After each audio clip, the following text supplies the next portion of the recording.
Hi, I'm Natalie Holt, Content Editor at Nucleus. We recently held a pensions roundtable debate all around the subject of retirement income and specifically whether we're ready for drawdown as the new normal. We had a great mix of panellists, including Andrew Pennie from Intelligent Pensions, Michelle Cracknell from the Pensions Advisory Service, Abraham Okasanya from Finalytic. We also had Richard Parkin, who is an independent consultant, and our very own Rachel Vahey. I started off by asking the panel what they thought in terms of whether they felt that advisors in the wider industry were really ready and geared up for the increase in demand that we've seen in drawdown post-pension freedoms. Here's Andrew and Michelle kicking off the discussion. I think the one thing that we've perhaps lost a bit of sight of is the fact that drawdown is complicated. It's not easy to get right and it's a changing feast.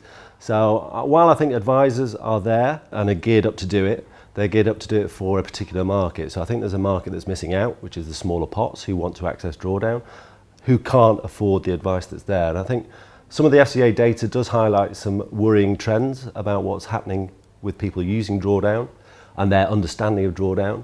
And I think that's the part of the market that we should be most concerned about. I think fortunately we're seeing 70% of people get advice on drawdown and they're going to be well catered for, well served.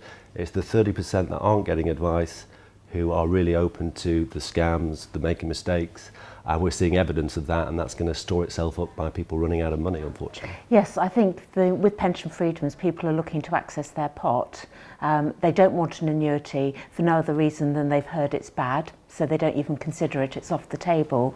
And then just by accessing their pot, they then need to go into a drawdown product in order to do that. So they're not really choosing drawdown or understanding all of the implications of drawdown. And in fact, one of the things that we quite often say is, well, where are you going to invest your money? Oh, I hadn't thought about that. They're really just using drawdown as a facilitator to access a cash sum and haven't really thought of either the tax implications between the different types of drawdown or the long-term position as to what am I going to do with my fund and how am I going to draw it down, and most importantly, where am I going to invest it. So the conversation then turned to the complexity of the drawdown market and what can we do to help people make better, more informed decisions when it comes to retirement planning. Some of the ideas that were kind of kicked around the table included like a preemptive action of some sort of safety video maybe that people could watch to show what they need to be aware of before they go into drawdown. This is Abraham picking up on that point. This is the question I asked the ABI when they had the misfortune of asking me to speak at an event. You know, I said to them, well, what's the equivalent of your 5 a day for drawdown advice? What are the things that we universally agree on to say, here's the 5 things that has to be in place when you're going into a drawdown? But providers are nervous about even doing this because they basically say, well, you're straying into guidance, you're straying into advice. I can't understand why we can't come up with very simple rule, keep costs low, have a reasonable investment strategy, default strategy, a reasonable withdrawal rate. Just 5 things that people have to, that people, if you're going to go into drawdown, it stops short of compulsion in my view, but if you have to go into drawdown, you absolutely have to think about these 5 things, and these are broad guidance to get you started. When it comes to solving the challenges around the drawdown market, the FCA has had a crack at this through its retirement outcomes review. One of the proposals it's suggested is default investment pathways, which is kind of like a ready-made drawdown product for people with more straightforward needs.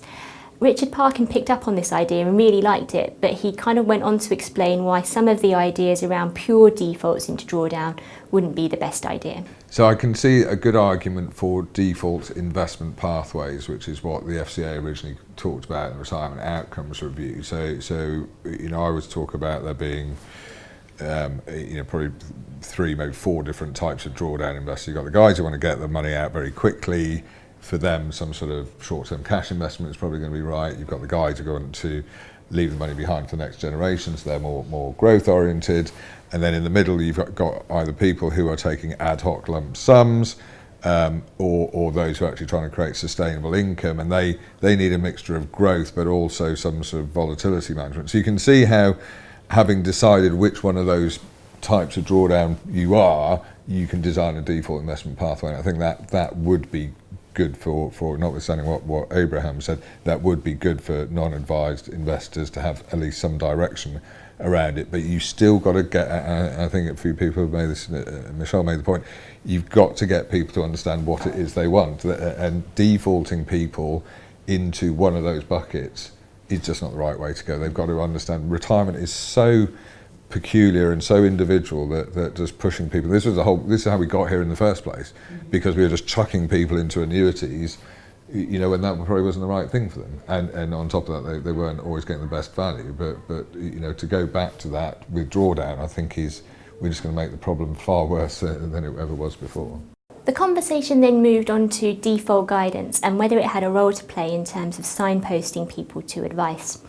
Rachel and Michelle talked about this idea a little bit, but kind of felt that there were already so many barriers in the way when it comes to clients and their retirement planning that adding another barrier into the mix in the form of default guidance probably wasn't the best way to go. We've been waiting for a revision to wake-up packs, it seems, forever. I mean, honestly, I think it must be 10 years. It must be 10 years we've been waiting for this. We've been saying for an awful long time we can't send out 40-page packs to people. We've had pension passports tested and retested by different providers with different people and things like that. And it's almost a throwaway line that the FCA are going to tell us what the wake-up pack's going to be. And we're going, oh yeah, that's great, that's wonderful. But it really, I think, is the centre to all of this, is to change, as you say, the communications and change the customer's journey and their expectations, and to bring in the point that Abraham was making about I love this, 5 things you need to know about drawdown before you sign that piece of paper. That is going to be absolutely key and central. I don't think we can default guidance. We certainly can't default guidance the minute that they want the tax-free cash, because that's just not going to work. You're putting another barrier in front of people. And we just need to find a way of educating, and it's a difficult thing to do, and it's going to be really difficult to get to an ideal solution, and I don't think we can, maybe we're just blue sky thinking, but I'm reluctant to give it up in a way. I'm reluctant. I want us to have as good a go as we can and not necessarily settle for second or third best, but try. That's what I mean by it needs more deep thinking around all of these areas, that we need to figure out how to get there. So that was a bit of a snapshot into what was a fairly wide-ranging debate around retirement income and this question of drawdown as the new normal. For more from our debate, including the full write-up and a host of other related articles, visit the Illuminate website.